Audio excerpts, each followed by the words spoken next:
United state of America USA में पढ़ने जाना है, बट काफ़ी ऐसे क्वेश्चन हैं जो आपके दिमाग में घूम रहे हैं। प्रोसीजर को कहाँ से शुरू करें, कौन से वीज़ा टाइप होते हैं, फाइनेंशियल रिक्वायरमेंट्स क्या होती है, एप्लीकेशन प्रोसीजर क्या होती है, एप्लीकेशन की डेडलाइंस क्या होती है, कॉम्पिटिटिव एग्जाम्स को कैसे अपीयर करें, ये सारी चीज़ों को ये वीडियो में मैं आपके लिए लेके आया हूँ। और इस वीडियो में मैंने आपके लिए एक टेबल बनाया है और वो टेबल में पूरी इन्फॉर्मेशन को मैंने कवर किया है, जिससे ये बेनिफिट मिलेगा कि अगर वो टेबल को आप गो थ्रू कर रहे हो और हर टर्म्स को समझ रहे हो जो मैं यहाँ समझाने वाला हूँ, तो डेफिनेटली आप स्टूडेंट वीज़ा के लिए यूएसए में सक्सेसफुल एप्लीकेशन लगा सकते हैं। तो ये एक चीज़ हम यहाँ पे आगे बढ़ते हैं, बट उससे पहले मुझे ये चाहिए कि आप इस चैनल को सब्सक्राइब कर दीजिए और इस वीडियो को ज़्यादा से ज़्यादा अपने फ्रेंड्स एंड रिलेटिव्स के साथ शेयर कर दीजिए। साथ साथ मैं आपको ये बता दें कि हमारी जो Harshnath international private limited company है वो इंडिया में भी है और कनाडा में भी इनकी ऑफिसेस हैं। तो अगर आपको study work and settle abroad के लिए कोई भी सर्विस चाहिए,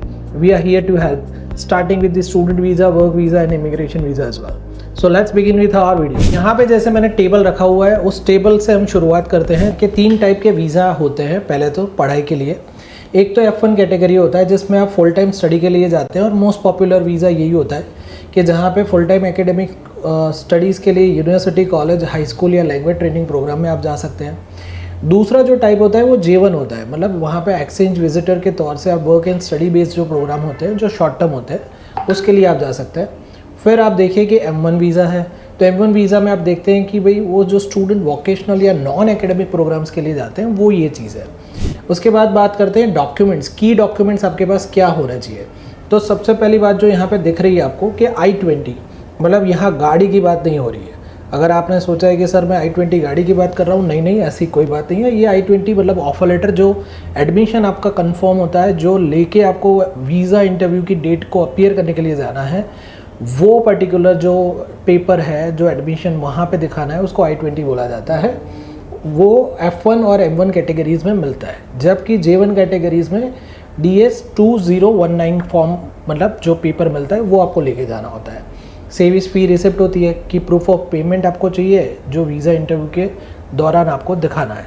उसके अलावा एप्लीकेशन फॉर्म्स होता है कि एप्लीकेशन फॉर्म में क्या लेके जाते हैं। तो यूजुअली DS-160 फॉर्म आपको साथ में कैरी करना है जो मैंडेटरी। इसके अलावा भी बहुत सारे कागज़ होते हैं, बट ये मेजर चीज़ों की बात हो रही है जिससे आपको पता चले। ये आपका मेन एप्लीकेशन फॉर्म होता है। उसके अलावा सर्विस फ़ी को देखते हैं। F1 और M1 वीज़ा में जो फ़ीस है वो $350 की है। सर्विस फीस मतलब आपका जो I-20 आता है उसके ऊपर सर्विस नंबर लिखा होता है, जो आपका कंफर्मेशन नंबर है एडमिशन का, उसके लिए कैटेगरी की फ़ीस होती है जो गवर्नमेंट में आपको पे करनी होती है, वो $350 में होती है। उसके अलावा J1 वीज़ा है तो 220 आपकी $, में फ़ीस होती है। वीज़ा इंटरव्यू ऑफ कोर्स, तो उसके लिए वीज़ा का टाइप आपको समझना होगा, उसके सपोर्टिंग डॉक्यूमेंट्स। अब यहाँ पे बात हो रही है सपोर्टिंग डॉक्यूमेंट्स मतलब सब, starting with the birth certificate to end with the all work experience and financial documents as well. तो बर्थ सर्टिफिकेट, उसके बाद आपका स्कूलिंग हो गया, फिर कॉलेज अगर आपने की है, आपने वर्क एक्सपीरियंस गेन किया है, आपके एडमिशन के लिए जो जो कागज़ आपने एक्स्ट्रा लगाए थे, कोई एक्स्ट्रा करिकुलर एक्टिविटी की है, आपने कोई अचीवमेंट्स किया है, और फाइनेंशियल डॉक्यूमेंट्स है, प्लस आपका कोई रिलेटिव वहाँ पे रहता है उसके रिलेटेड कोई डॉक्यूमेंट है, वो सब चीज़ें आपको कैरी करनी है। फाइनेंशियल रिक्वायरमेंट्स की बात कर लेते हैं।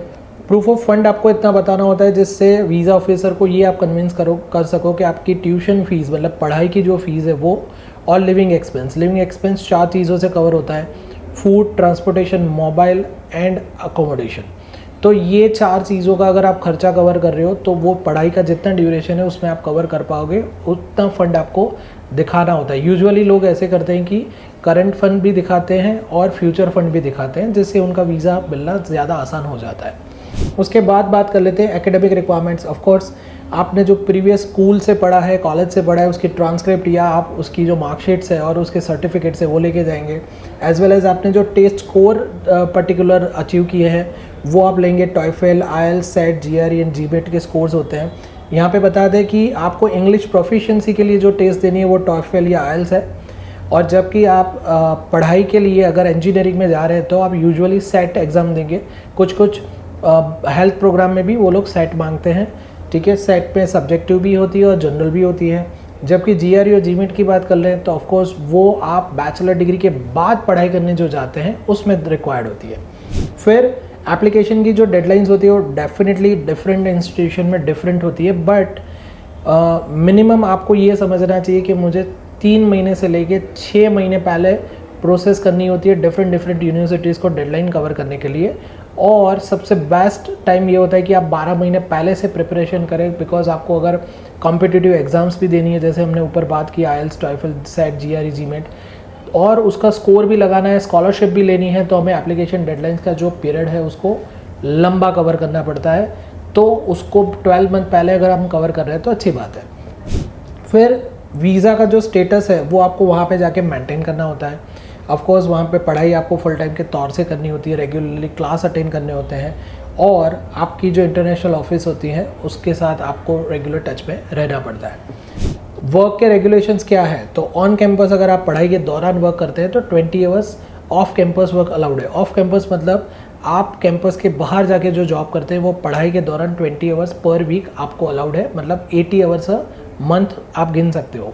और ऑफ कैंपस की जो बात होती है, मतलब पढ़ाई के बाद जो आप आगे बात करते हैं कि मुझे वर्क कैसे मिलेगा, तो वो ऑथराइजेशन जो मिलता है वो CPT या OPT होता है, मतलब करिकुलर प्रैक्टिकल ट्रेनिंग होता है या ऑप्शनल प्रैक्टिकल ट्रेनिंग होता है।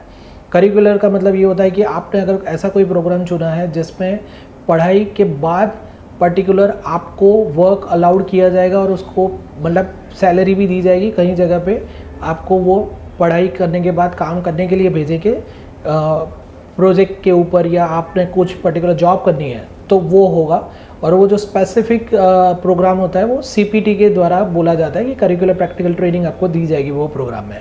और OPT जो होता है वो सबको दिया जाता है, जैसे बाकी की कंट्री में हम PGW भी बोलते हैं, पोस्ट ग्रेजुएट वर्क परमिट, तो वो उससे ये चीज़ कवर हो जाती है। ये तो बात हो गई ओवरऑल आइडिया की, बट डिटेल में आपकी एलिजिबिलिटी जानने के लिए आप कैसे US में एप्लीकेशन लगा सकते हैं, आपके लिए कौन सी यूनिवर्सिटी या कॉलेज सही है, कौन सा प्रोग्राम सही है, फाइनेंशियल आपका जो रिक्वायरमेंट है वो कौन फुलफ़िल कर रहा है, स्कॉलरशिप मिलेगी कि नहीं, वो सब क्वेश्चन के आंसर्स हम आपको दे सकते हैं। हमारी टीम आपके लिए रेडी है। आप हमें दिए गए कॉन्टैक्ट डिटेल्स पे कॉन्टैक्ट कीजिए और we would be glad to help you. So thanks for watching this whole video, and please comment over here with your requirements or the questions and upcoming video topic. Thank you.